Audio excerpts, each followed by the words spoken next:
अस्सलामुअलैकुम स्टूडेंट, आज मैं आपके सामने सेकेंड ईयर अकाउंटिंग का फर्स्ट क्वेश्चन लेकर हाजिर हुआ हूँ।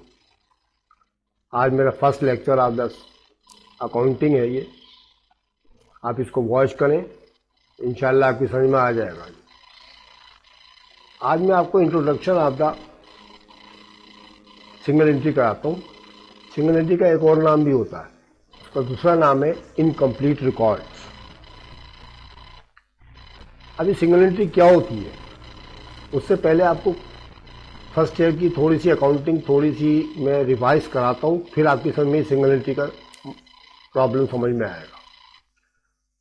देखिए स्टूडेंट, लास्ट ईयर आपने जनरल पढ़ा, जनरल लेजर पढ़ा और ट्रायल बैलेंस।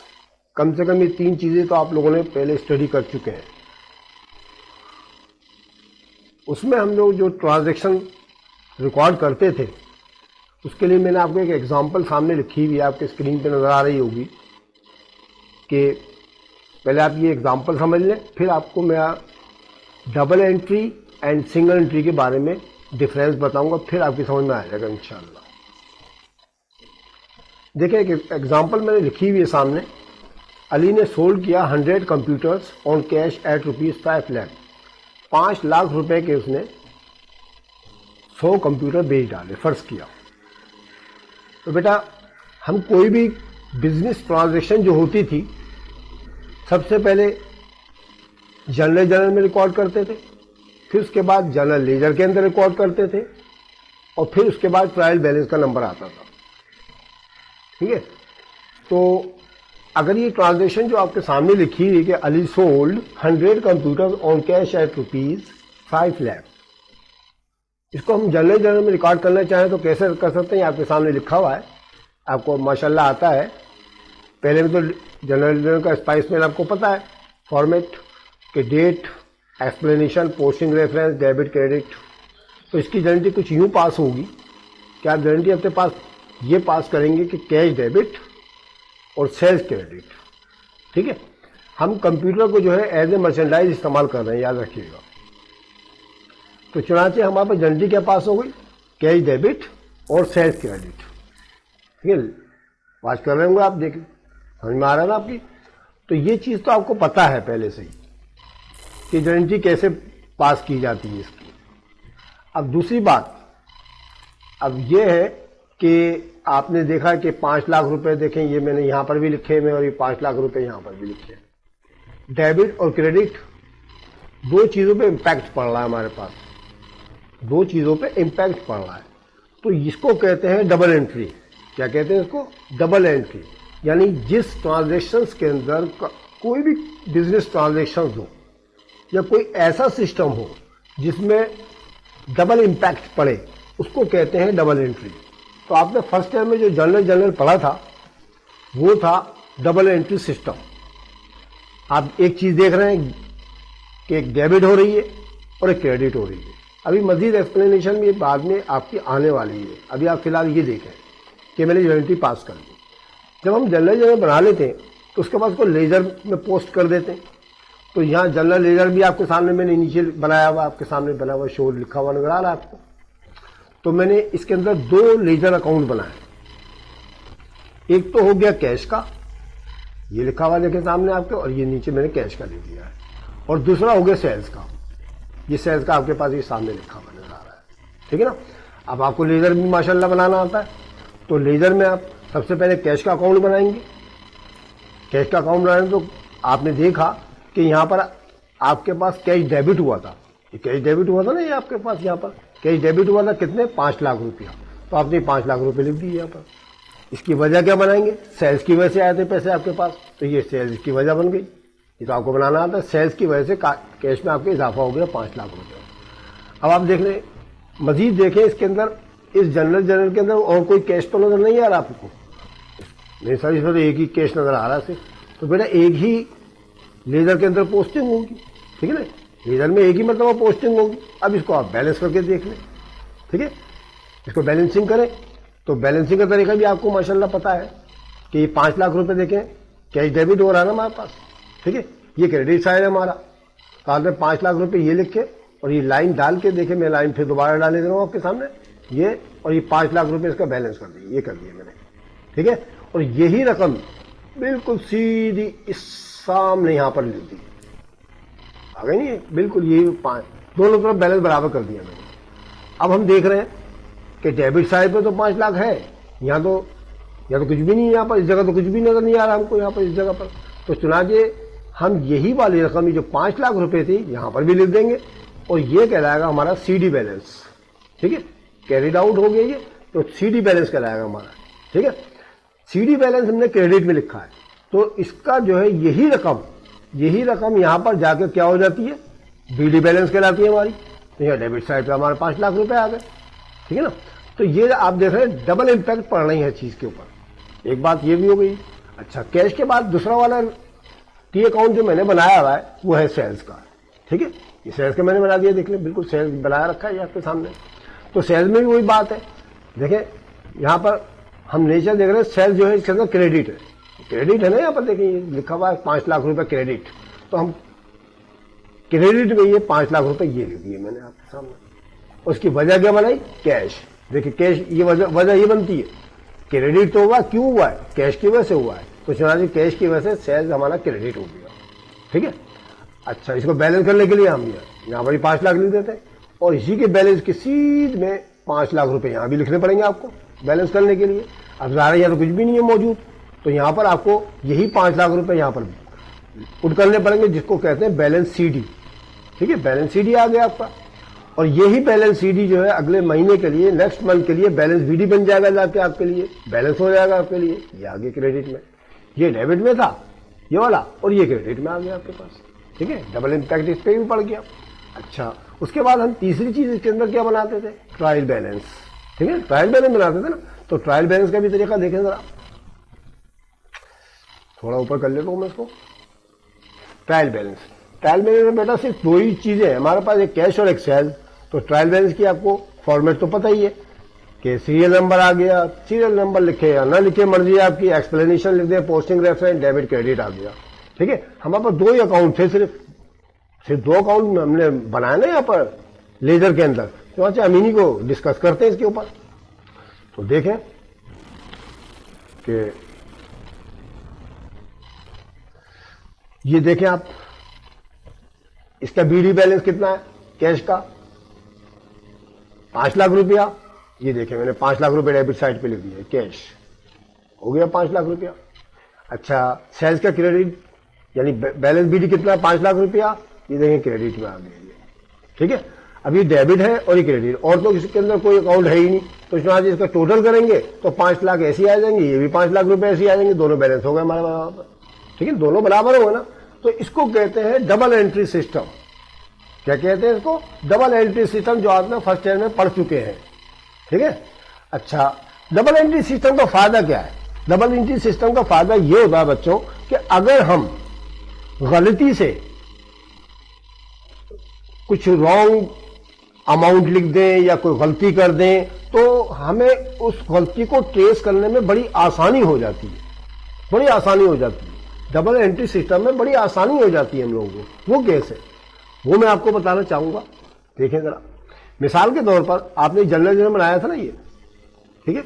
मैं आपको ऊपर लेके चलता हूं, फिर आपको रिपीट कर देता हूं ताकि आपको ट्रेस करने में जरा आसानी हो जाए। देखें बेटा, ये आपने देखा था कैश 5 लाख रुपए डेबिट है और सेल्स क्रेडिट है 5 लाख रुपए। आपने गलती से क्या किया कि ये 5 लाख रुपए कैश तो डेबिट कर दिया, लेकिन मिस्टेक आपसे ये हो गई कि ये आपने 5 लाख के बदले कितना लिख दिया, 4 लाख रुपए लिख दिया, 4 लाख रुपए लिख दिए। देखिए, डेबिट 5 लाख रुपया है और क्रेडिट 4 लाख रुपया है। ये आपने गलती कर दी, ठीक है, ये आपने गलती कर दी है। हो जाती है गलती, सबसे होती है गलतियां, मिस्टेक तो होती है, बाद में करेक्शन ऑफ एरर्स हो जाती है, बाद में उनको करेक्ट किया जा सकता है। लेकिन मैं आपको ट्रेस करने की बात बता रहा हूं कि ट्रेस कैसे करते हैं इसके अंदर, ठीक है। ये 5 लाख रुपए डेबिट तो लिखा है आपने सही, लेकिन गलती से 4 लाख लिख दिया यहां पर। अच्छा जी, जब हम लेजर बनाने चले तो हमने 5 लाख रुपए तो उठा के डायरेक्ट यहां पर लिख दिए होंगे कैश के अकाउंट के अंदर, उसको बैलेंस वगैरह भी करा दिया होगा। लेकिन जब हम सेल्स का अकाउंट बनाने के लिए चले, सेल्स का जब हमने अकाउंट बनाया तो पता ये चला कि हम कौन सी वाले अमाउंट लेके आएंगे। अब देखें कौन सी वाले अमाउंट में लेके आता हूं आपके सामने।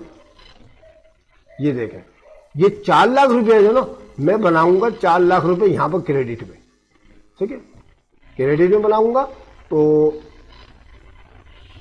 ये 4 लाख रुपए, ये वाली आपके सेल्स के अंदर 4 लाख रुपए आएगा। अब ये अंदर देखें 5 लाख रुपए लिखा ना, तो ये 4 लाख रुपए लिखे होंगे, क्योंकि हमें तो पोस्टिंग करनी है ना, हमें तो पोस्टिंग करनी है। तो 4 लाख रुपए वैसे क्या वैसे यहां पर आ जाएगा। मैं आपको लिख के भी दिखा देता हूं ताकि थोड़ा आपको क्लियर समझ में आ जाए, ठीक है। ये लीजिए, ये मैंने सेल्स के अंदर 4 लाख रुपए पुट कर दिए। ये नहीं 4 लाख रुपए, 4 लाख रुपए आ गए। देखिए डायरेक्ट ये वाली चीज आ गई ना यहाँ पर 4 लाख रुपए। जब इसको बैलेंसिंग वगैरह करेंगे सब जगह 4 लाख रुपए लिखने पड़ेंगे आपको। ये ले 4 लाख रुपए इधर भी लिख दिए मैंने, यहां भी 4 लाख रुपए आ गए और यहां भी 4 लाख रुपए आ गए। गलती एक जगह होने से देखिए कितनी जगह हमसे गलतियां हो सकती हैं बाद में। अभी देखिए ट्रेस आउट कैसे होगा ये। अच्छा जी, यहां तक आ गए 5 लाख रुपए और ये 4 लाख रुपए सेल। जब हम ट्रायल बैलेंस बनाने के लिए चले तो हमने कैश तो 5 लाख रुपए लिख दिया, देखें कैश तो 5 लाख रुपए आ गया है, लेकिन ये 4 लाख रुपए जो थे ना, जाहिर है हम तो पोस्टिंग कर रहे हैं ना, वहां से उठा के वैसे क्या वैसे सिर्फ अकेली सेल्स तो नहीं होगी, सेल्स तो कई होती है ट्रांजेक्शन, ठीक है। पूरे मंथ के अंदर तो कई ट्रांजेक्शन होती है ना, वो सब हमने जमा पहले एडिंग और सब्ट्रैक्टिंग वगैरह करने के बाद जो हमारा जवाब आएगा वो फंस के 4 लाख रुपए आ रहा है। ये ले 4 लाख रुपए लिख दिया, ठीक है, 4 लाख रुपए आ गया। जब मैं इसको टोटल करूंगा ये तो 5 लाख और ये 4 लाख, ये 4 लाख। अब ट्रायल बैलेंस के अंदर तो आप एक्यूरेसी टेस्ट कराता है ना, तो भाई वो तो टेस्ट होता है एक तरह से कि आपका डेबिट क्रेडिट बैलेंस बराबर आ रहा है या नहीं आ रहा है। तो यहां तो मसला ये हो गया, यहाँ 5 लाख रुपए टोटल आ रहा है, इसका 4 लाख रुपए आ रहा है। अरे ये क्या हुआ भाई, 1 लाख रुपए किधर चले गए, ठीक है, 1 लाख रुपए कहां चले गए।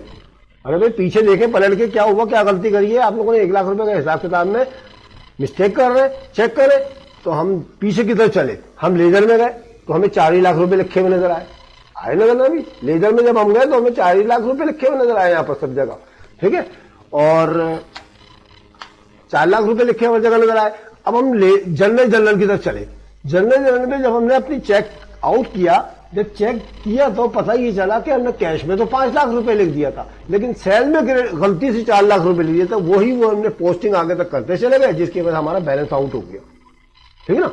तो बेटा ये डबल एंट्री सिस्टम जो होता है ना, एक फॉर्मेट के तहत होता है, एक रूल के तहत होता है, ठीक है ना। आपने फर्स्ट ईयर में अकाउंटिंग पढ़ रखी है ना, ठीक है। तो यहां से एक तरीकेकार, एक फार्मूले, एक तरीकेकार, एक मेथड इसके तहत होता है। तो इसमें अगर कोई गलती हो जाए तो बड़ी आसानी के साथ उसको ट्रेस आउट किया जा सकता है। पीछे के तमाम ट्रांजेक्शन को देखकर, रजिस्टर को देखकर, जनरल को, जनरल लेजर को, इनको देखकर आप आराम से क्लियरली मालूम कर सकते हैं। तो इसको कहते हैं डबल एंट्री, ठीक है। अच्छा, डबल एंट्री में एक चीज और है कि डबल एंट्री के अंदर बेटा खर्चा बहुत होता है, ठीक है।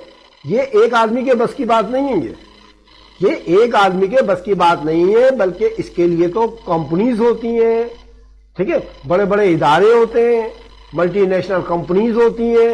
ये सब कंपनियां जो है ना अपना एक एक्यूरेट हिसाब किताब रखने के लिए ये डबल एंट्री सिस्टम अपनाती हैं, और ये बड़े बड़े इदारों के अंदर होता है। एक आदमी के बस की बात नहीं है बच्चों, ये एक आदमी कैसे कर लेगा कि अपना हिसाब किताब भी कर रहा हो और दुकान भी चला रहा हो, तो उसके लिए तो बड़ा मसला परेशानी हो जाएगी, ठीक है ना। तो चुनाचे डबल एंट्री सिस्टम दरअसल इसलिए यूज किया जाता है बड़े बड़े इदारों के अंदर, ताकि उनके दरमियान जो मिस्टेक्स हो गई हैं उनको ट्रेस आउट करने में बड़ी आसानी हो जाती है। आगे समझे बच्चों। तो इसका मतलब ये हुआ कि ये जो डबल एंट्री सिस्टम है, इसके अंदर आप बड़ी इजी तरीके से अपनी जो एरर्स हुई है ना, गलतियां हुई हैं, उनको आप करेक्ट कर सकते हैं बाद में, ठीक है। आप तो वैसे भी फर्स्ट ईयर में सवाल कर रखा करेक्शन ऑफ एरर्स, ठीक है, उसको आराम से आप क्लियर कर सकते हैं और आप अपना मतलूबा हदफ हासिल कर सकते हैं, ठीक है। अच्छा, इसके लिए मसला यह है कि डबल एंट्री सिस्टम के अंदर नॉलेज होनी चाहिए, ठीक है, नॉलेज होनी चाहिए। पहली बात क्या, अकाउंटिंग आनी चाहिए, ठीक है, अकाउंटिंग आनी चाहिए, और उसके तमाम रूल्स जितनी भी चीजें हैं, अलिफ से लेके ये तक या ए से लेके जेड तक सब चीजें आएंगी, तो इंसान जो है पूरी तरह मुकम्मल तौर पर अपना हिसाब किताब कर सकता है और अपनी गलतियों को दुरुस्त कर सकता है।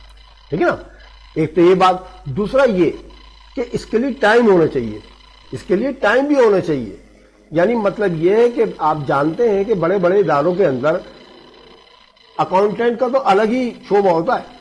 ठीक है, एक एम्प्लॉय जो होता है बतौर अकाउंटेंट रखा हुआ होता है उन्होंने। ठीक है, तो चुनाचे उसका काम ही यही होता है कि ये सारा जो हिसाब किताब है वो लिखना और तमाम को सही जगहों पर पुटिंग करना, ये तमाम काम उसका होता है। तो इसका मतलब ये डबल एंट्री सिस्टम में हमारे पर दो चीज़ें लागू होती हैं। नंबर एक, टाइम होना चाहिए। नंबर दो, उसको महारत होनी चाहिए, नॉलेज होनी चाहिए। दो चीज़ हो गई ना। ये मैंने बता दिया आपको, ये मैंने आपको पुरानी बातें बता दी फर्स्ट ईयर वाली। अब हम आते हैं ज़रा सेकेंड ईयर की तरफ। अब हमारा शुरू हो रहा है सिंगल एंट्री सिस्टम। ठीक है, सिंगल एंट्री सिस्टम। अभी हमने डबल एंट्री सिस्टम की आपको एक्सप्लेनेशन कर दी। अब हम देखते हैं सिंगल एंट्री सिस्टम में क्या होता है। भाई वो क्या होता है, मैंने अभी जैसा कि आपको कहा कि सेकेंड ईयर में आप पढ़ेंगे सिंगल एंट्री सिस्टम। तो डबल एंट्री सिस्टम जो होता है, ठीक है, डबल एंट्री सिस्टम, उसमें नॉलेज होनी चाहिए और टाइम होना चाहिए। और ये बड़े बड़े इदारों के अंदर होता है, बड़ी बड़ी कंपनीज के अंदर होता है।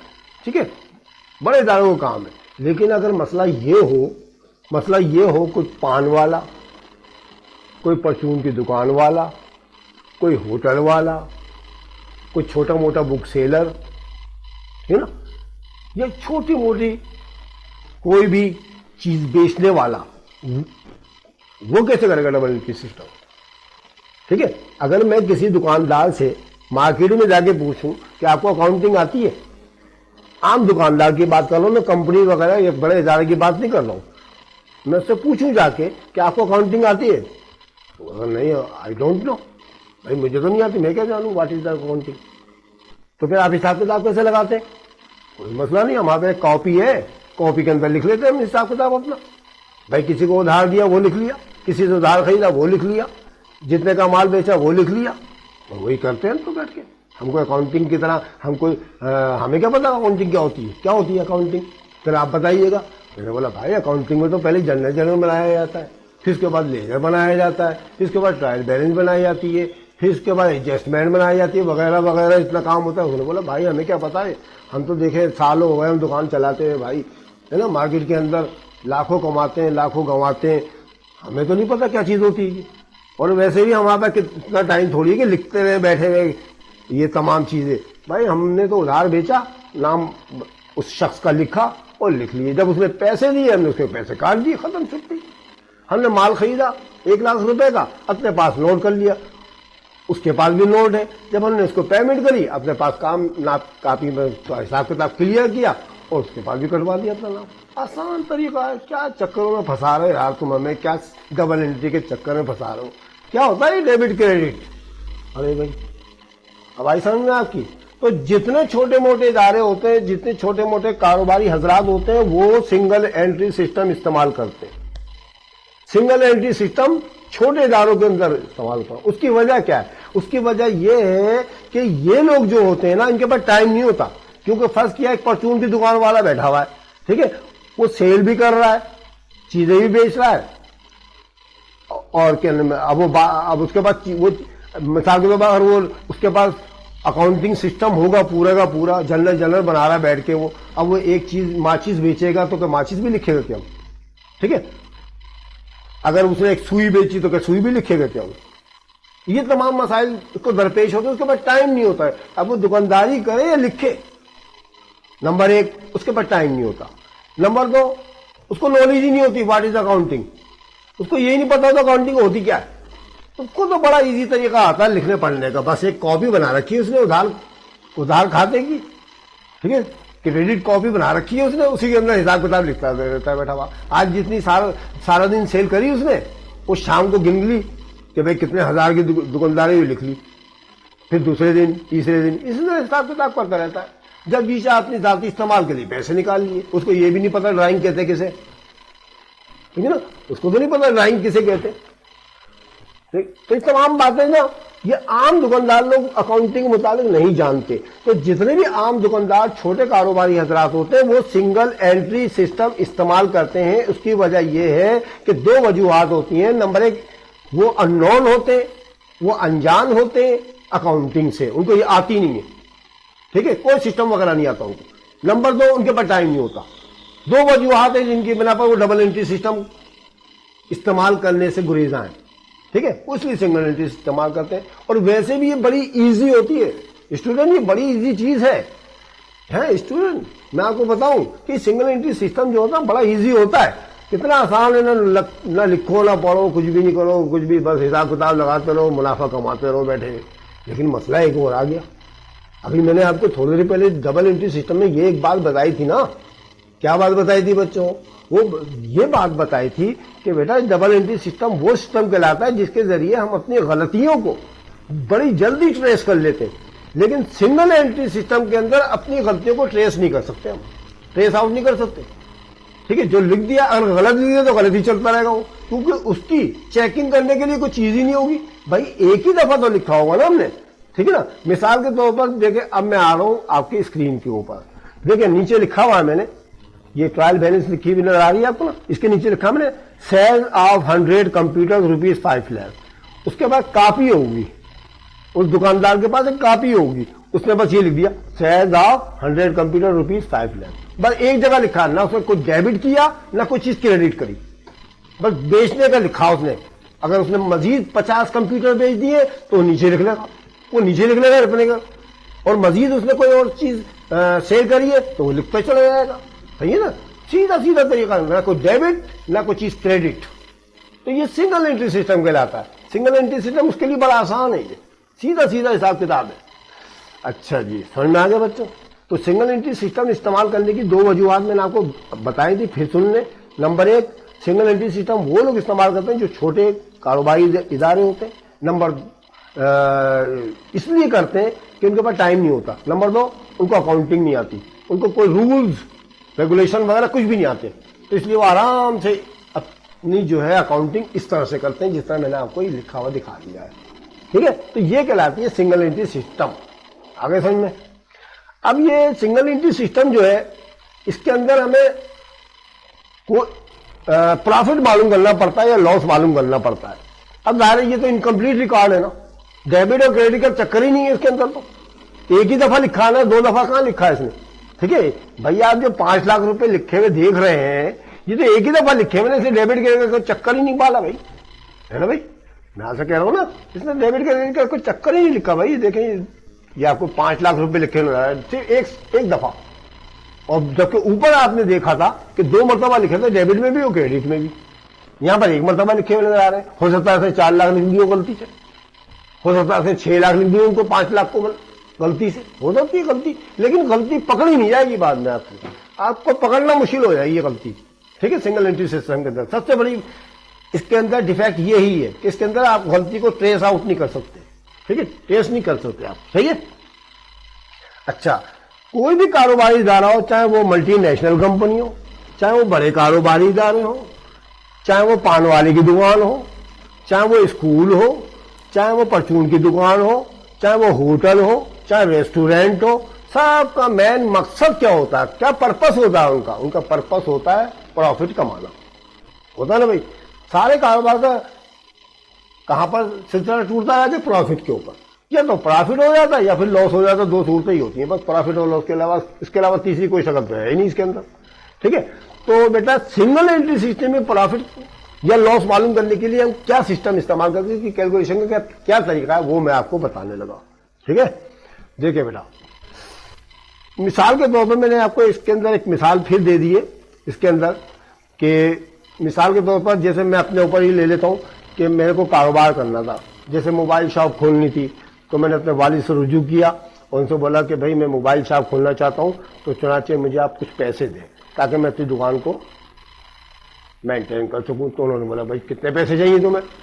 तो मैंने बोला कि आप एक काम करें कि मुझे जो है 2 लाख रुपए दे दें, ठीक है, 2 लाख रुपया। अच्छा, ये मैं सिंगल एंट्री सिस्टम का तरीका बता रहा हूँ बच्चों, याद रखिएगा। डबल एंट्री सिस्टम खत्म कर दिया मैंने, ऊपर क्लोज कर दिया, वो आपको आता है। अब ये सिंगल एंट्री सिस्टम सेकेंड में पढ़ रहे हैं ना, उसके मुताबिक मैं आपको बताने लगा हूँ। ठीक है, तो चले भाई, तो उन्होंने बोला कि ठीक है ले लो 2 लाख रुपए। तो जनाब 2 लाख रुपए मैंने ले लिए। ये 2 लाख रुपए देखें ले लीजिए, ठीक है ना, हो गया नहीं हो गया, 2 लाख रुपए आपको लिखे नजर आ रहे हैं। ठीक है, अच्छा 2 लाख रुपए मैंने दे दिए। अब उसके बाद 3-4 महीने के बाद मुझे कुछ पैसों की और ज़रूरत पड़ी, क्योंकि मेरा उधार में माल फंस गया था। मैंने फिर वालिद साहब से रुजू किया, उनसे बोला कि पप्पा आप एक काम करें कि थोड़े मुझे पैसे और चाहिए। तो उन्होंने बोला अच्छा, वो जो 2 लाख दिए तो उसका क्या हुआ? उन्होंने बोला वो कारोबार में लगे हैं, ज़रा उधार में पैसे फंसे हैं, माल ज़रा शॉर्ट हो रहा है, इसलिए आप 1 लाख रुपये और दे दें। तो उन्होंने 1 लाख रुपये और दे दिए मुझे। ठीक है ना, उन्होंने 1 लाख रुपये और दे दिए मुझे। ठीक, तो ये 1 लाख रुपये ये वाले आ गए। ठीक है, अच्छा ये जो शुरू में दिए थे ना स्टूडेंट, ये देखें, ये मैं आपको क्लियर कर रहा हूँ, ये जो शुरू में लिखे हैं ना ये 2 लाख रुपये, इसको कहते हैं कैपिटल एट स्टार्ट। जब दुकान स्टार्ट की जाती है, जब कोई कारोबार स्टार्ट किया है, फर्स्ट किया आज किया है मैंने, फर्स्ट किया मैंने 6 महीने पहले किया है, फर्स्ट किया मैंने 1 महीने पहले किया है, जब भी किया है, तो इसको कहते हैं कैपिटल एट स्टार्ट 2 लाख। मजीद 2-3 महीने के बाद मैंने उनसे 1 लाख रुपए फिर ले लिए, तो इसको कहते हैं एडिशनल इन्वेस्टमेंट। क्या कहते हैं? मजीद इन्वेस्टमेंट की है मैंने इसके ऊपर, ये एडिशनल इन्वेस्टमेंट कहलाएगी। हो गई तो मेरे पास कितने पैसे हो गए? 2 और 1 3 लाख रुपए हो गए। अब मुझे अपनी जाहिर है मैं दुकान खोली है तो कुछ ज़ाती खर्चे वर्चे भी होंगे मेरे, ठीक है, पर्सनल यूज़ भी होगा। तो मैंने इस मकसद के लिए उस अरसे में, उस पीरियड में 50,000 रुपये ड्राइंग कर, मतलब अपने ज़ाती इस्तेमाल के लिए निकाल लिए। तो वो मुझे 50,000 रुपये उसमें से माइनस करने पड़ेंगे। क्या करने पड़ेंगे? 50,000 रुपये उसमें से माइनस करने पड़ेंगे। मेरे पास 2 और 1 3 लाख रुपए थे ना, 3 लाख में से 50,000 रुपये माइनस कर दूंगा, जो बाकी रकम बचेगी, ठीक है ना, बाकी रकम बचेगी मेरे पास है। अच्छा, अब साल खत्म हो गया, साल खत्म हो गया, मेरा कारोबारी अरसा खत्म हो गया, अकाउंटिंग पीरियड खत्म हो गया, तो मुझे 1 लाख रुपए का फायदा हो गया। क्या हो गया? प्रॉफिट हो गया। देखिए प्रॉफिट लिखा हुआ मैंने सामने बेटा, ठीक है, ये प्रॉफिट हुआ मुझे 1 लाख रुपए का। अब एक हिसाब किताब लगाते हैं बच्चों। देखिए 2 लाख रुपए तो मैंने पहले लिए, 1 लाख रुपया मैंने मजीद एडिशनल इन्वेस्टमेंट के तौर पर लगा 3 लाख। 3 लाख में 1 लाख रुपए प्रॉफिट जमा कर लेते हैं 4 लाख, क्योंकि प्रॉफिट जमा करते हैं लॉस निकालते हैं, याद रखिएगा, ठीक है। तो 4 लाख मैंने 50,000 रुपये में माइनस कर लिए, मतलब ड्राइंग कर ली थी, तो कितने बचे? 3.5 लाख। इसको बोलते हैं कैपिटल एट एंड, ठीक है, इसको बोलते हैं कैपिटल एट एंड। ये आ जाएगा आपका कैपिटल एट एंड, नहीं समझ गया आप? तो इसके आपने कैलकुलेशन जो करनी है ना, वो capital start, capital eight and और प्रॉफिट और लॉस की समरी वगैरह आपने बनानी है इसके अंदर, ठीक है। अब यही बात ना आप देखें जरा नीचे मैंने किस तरह लिखी है, नीचे भी देखें, देखते हैं जरा। फार्मूला अलजबरे का फार्मूला अप्लाई करेंगे इसके ऊपर, फिक्र नहीं करें आप, ठीक है बेटा। फार्मूला क्या बनता है इसका, ठीक है, आप देख रहे हैं कैपिटल स्टार्ट लिखा हुआ नजर आ रहा है आपको, ठीक है। मैं जरा इसकी वजाहत करना शुरू कर दूं। ये ले जी कैपिटल स्टार्ट है ना, ये वाला 2 लाख रुपया है ना, लिखा हुआ नजर आ रहा है बच्चों। ये मैं आपको तीर के निशान से बता दूं, ये है ना। तो कैपिटल एट स्टार्ट में उठा के ले आया, देखिए ये बन गया इसका फॉर्म, कैपिटल एट स्टार्ट याद, ठीक है। अब देखें एडिशनल इन्वेस्टमेंट मैंने प्लस करी थी ना 1 लाख रुपया, तो प्लस का निशान डाला मैंने, और ये एडिशनल इन्वेस्टमेंट जो थी ना मेरी, ये आ गई, ये आ गए एडिशनल इन्वेस्टमेंट, दोनों को प्लस कर लिया मैंने, 2 और 1 3 लाख हो गए, ठीक है, 3 लाख हो गए। अब ड्राइंग मैंने माइनस करी थी ना, देखिए लेस करी थी ना, लिखा हुआ है लेस, तो ड्राइंग जो लेस करी थी वो देखिए ड्राइंग ये आ गई, ये ले लो, मैं भी आपको लिख के दिखा रहा हूँ, ड्राइंग लेस करी थी, ड्राइंग आ गई ना, लेस कर दी मैंने, ठीक है ना। जो ऊपर मैंने बताया आपको वही मैं फार्मूला बना रहा हूँ उसका। अच्छा, प्लस प्रॉफिट, प्रॉफिट साल के आखिर में वो मैंने ऐड करा था, देखिए ऐड लिखा हुआ नजर आ रहा है, तो ये मैंने प्लस कर लिया प्रॉफिट, आगे प्रॉफिट, ठीक है, इज इक्वल टू, इन सबका टोटल निकाला तो 3.5 लाख रुपए आया था ना, इसको कहते हैं कैपिटल एट एंड। क्या कहते हैं इसको? Capital eight and. ले भाई ये मैंने कैपिटल एट एंड बना दिया। अब आगे समझे, ये बन गया मेरे पास एक फार्मूला, ठीक है। कैपिटल एट एंड मालूम करने का मैंने ये फार्मूला बना दिया। अब हमें कैपिटल एट एंड तो नहीं मालूम करना साल के आखिर में, हमें तो मालूम करना प्रॉफिट, ठीक है, प्रॉफिट मालूम करना है। तो प्रॉफिट का फार्मूला अलजबरे की इक्वेशन के तरीके से इसको किया जा सकता है। वो कैसे भाई? वो इस तरह कि मैं पहले इसको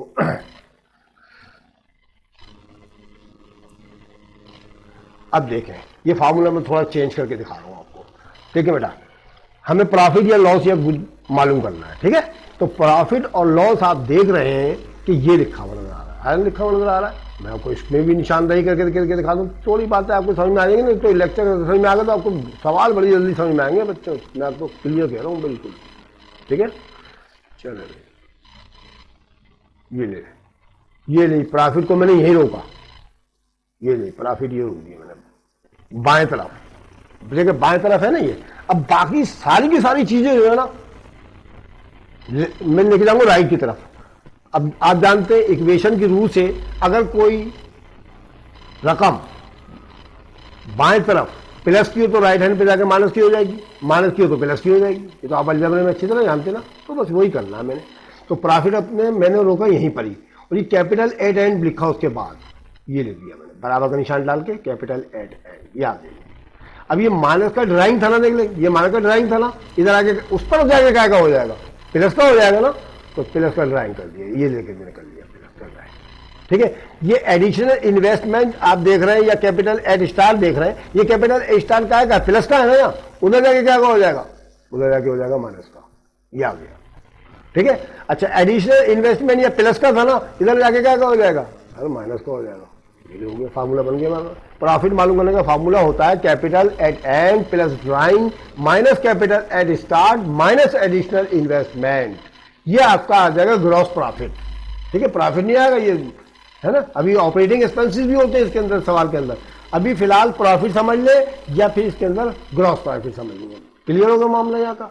अब आगे चलते हैं। ठीक है, ये तो पहला काम करना पड़ेगा, फार्मूला आपको याद करना पड़ेगा बेटा। हाँ, फार्मूला याद कर लीजिएगा, बड़ा बड़ा आ जाएगा सारा का सारा काम। मैं तो बड़े इजी तरीके से कराने की कोशिश करता हूँ। ले भाई, अब इनकम स्टेटमेंट के फॉर्मेट देख लें जरा क्या होता है इसके अंदर। वो जो मैंने भी आपको ऊपर फार्मूला लिख के दिखाया ना बच्चों, ये वाला लिख के दिखाया ना, ये वाला, बस यही वाला लिखना है मैंने यहाँ पर भी। चले भाई, सबसे पहले लिखते हैं कैपिटल एट एंड। देखो पहले इनकम स्टेटमेंट की हेडिंग डालिएगा। अच्छा, इसमें इनकम स्टेटमेंट नहीं कहते हैं, इसमें स्टेटमेंट प्रॉफिट और लॉस कहा जाता है। इसमें इनकम स्टेटमेंट का लफ्ज नहीं लिखा जाता, स्टेटमेंट ऑफ प्रॉफिट और लॉस लिखा जाता है। ठीक है, समझ गए। तो ये मैंने नाम लिख दिए दोनों। अब उसके बाद यहाँ देखें कैपिटल एट एंड सबसे पहले लिखा मैंने, लिखा नजर आ रहा बच्चों, ये आ रहा नजर। ठीक है, फार्मूला याद कर लें बस बच्चों, पहले याद कर दिएगा, फार्मूला याद होना चाहिए बस। मैं आपको जरा क्लियर ऊपर कर दूँ, फिर समझाता हूँ पूरा का पूरा फार्मूला। चलो भाई देखते हैं, ये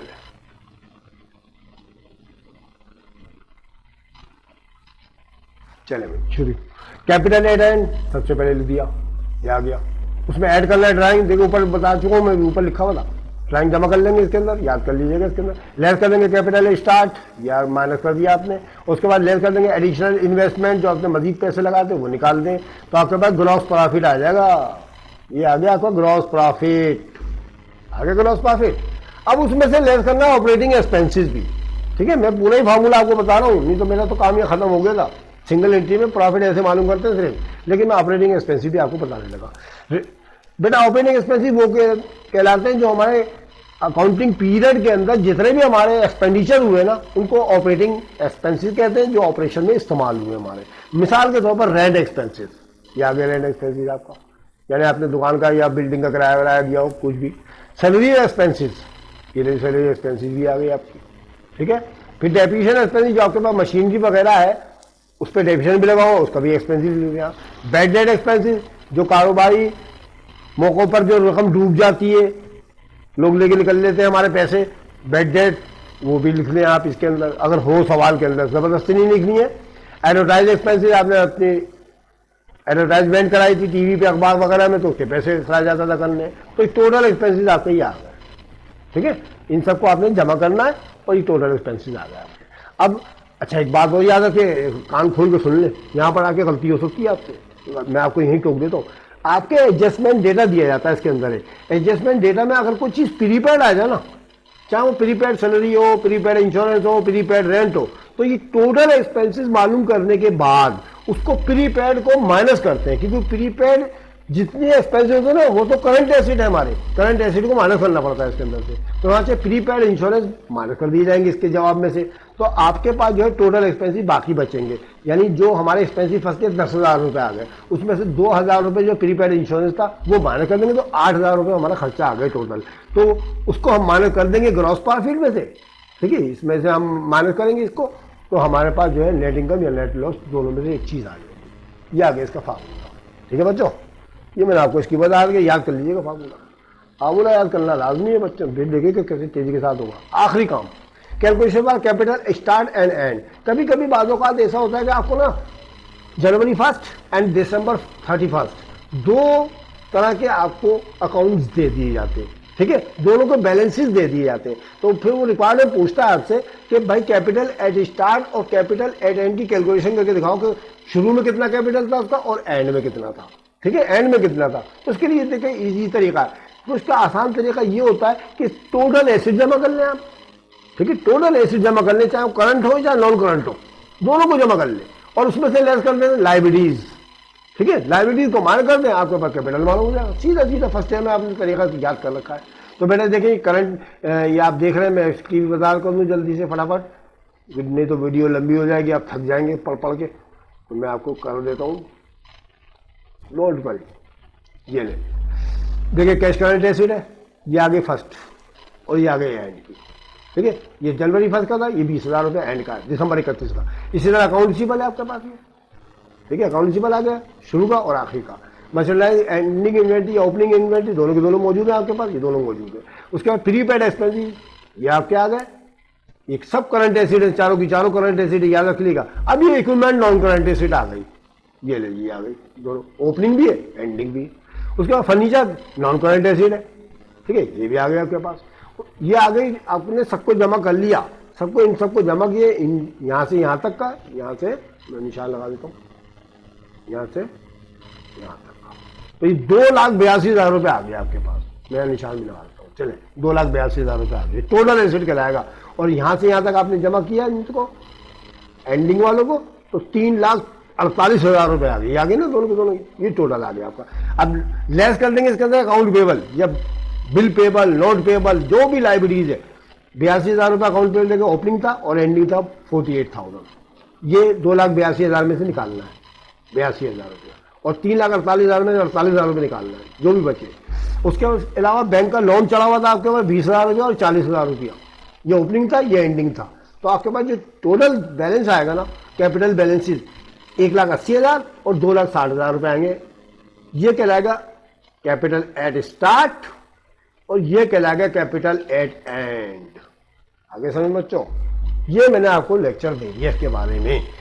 बाज़ औक़ात क्या होता है कि आपको कैपिटल एट स्टार्ट दे दिया जाएगा, तो आपको कैपिटल एट एंड ये वाला मालूम करना पड़ेगा, सिर्फ ये वाला, सिर्फ ये मालूम करना पड़ेगा आपको, ये वाला, ठीक है, स्टार्ट देने का बनाया वो, ठीक है। अक्सर सवालों में आजकल ऐसी आ रहा है, 2021 में भी यही आया था, 2021 में 2022 में, कि कैपिटल एट स्टार्ट बनाया दे रहे हैं आजकल, वो अच्छी बात है, शॉर्ट काम हो जाएगा हमारा, ठीक है। तो ये तमाम बातें बेटा सिंगल एंट्री कहलाती हैं। अब आगे समझना लोग सिंगल एंट्री में क्या क्या रिक्वायरमेंट होती है। बेटा रिक्वायरमेंट आपको मैं फिर बता दूं कि सिंगल एंट्री में रिक्वायरमेंट नंबर पहली होती है कैपिटल बैलेंसेस मालूम करना, जो मैंने आपको ये देखें करके दिखा दूंगा, ठीक है। ये कैपिटल बैलेंसेस मालूम करने का तरीका, सबसे पहले ये करना पड़ता है हमें, सबसे पहले हमें क्या करना पड़ेगा, ये काम करना पड़ेगा, ये वाला, ये मैंने बता दिया आपको, ठीक है।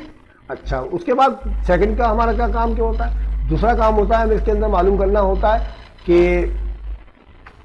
इनकम स्टेटमेंट या प्रॉफिट और लॉस, ठीक है, तो वो मालूम करना पड़ता है। दो रिक्वायरमेंट होगा। तीसरा बैलेंस शीट, ठीक है। बैलेंस शीट बेटा अब क्योंकि शॉर्ट क्वेश्चन आ रहे हैं ना आजकल हमारे शॉर्ट में, तो चौधरी जी शॉर्ट क्वेश्चन में आता है तो बैलेंस शीट ये लोग इस तरह देते हैं कि एक साल बैलेंस शीट दे देते हैं, एक साल इनकम स्टेटमेंट दे देते हैं, तो आपके लिए शार्ट कर दिया है। वैसे इसका रिक्वायरमेंट तो 3 ही होते हैं, नंबर 1 कैपिटल बैलेंसेस मालूम करना, नंबर 2 इनकम स्टेटमेंट या प्रॉफिट और लॉस अकाउंट मालूम करना, और तीसरी बैलेंस शीट। अच्छा एक बात और बता दूं कि बैलेंस शीट में इसको बैलेंस शीट नहीं कहते हैं, इसमें स्टेटमेंट ऑफ अफेयर्स कहेंगे।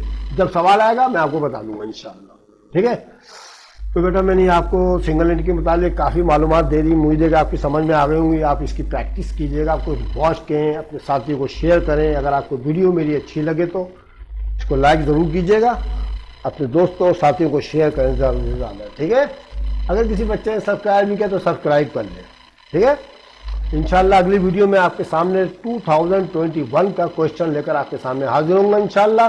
तब तक के लिए खुदा हाफिज।